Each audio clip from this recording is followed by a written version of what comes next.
In Chapter 7 of Dracula, Mina pastes an article from a newspaper in her journal.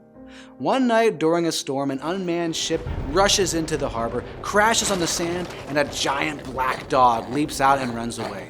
In the ship, a man was tied to the wheel. In his pocket was an addendum to the ship's log. On August 9th, Mina adds her thoughts and details of the ship's arrival, a Russian ship called the Demeter, carrying silver sand and boxes of soil. The ship's recipient, a lawyer named S.F. Billington, takes possession of it. The morning after the storm, a coal merchant's dog is found with its throat and belly torn out. Next, the reporter presents a translation of the logbook.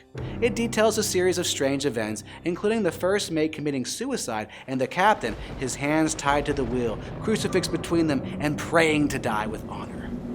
On August 8th, Mina describes Lucy's restless behavior on the night of the storm. Then, on August 10th, Mina describes the captain's moving funeral, Lucy's restlessness, and the discovery of Mr. Swell's body in the churchyard. The doctor guesses that he saw something that horrified him, fell back, and broke his neck. A man who often visits the churchyard with his dog attended, but the usually gentle dog began to howl, suggesting Dracula's presence is close.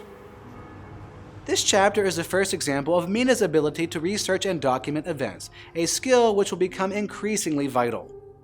Though the translation of the logbook seems a bit contrived, what is not contrived is the detailed description of the sunset, the storm, and the ship.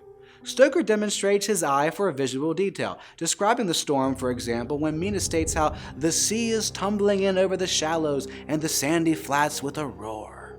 The log, regardless of whether or not it is perceived as contrived, acts to build suspense as readers see the now dead captain's point of view.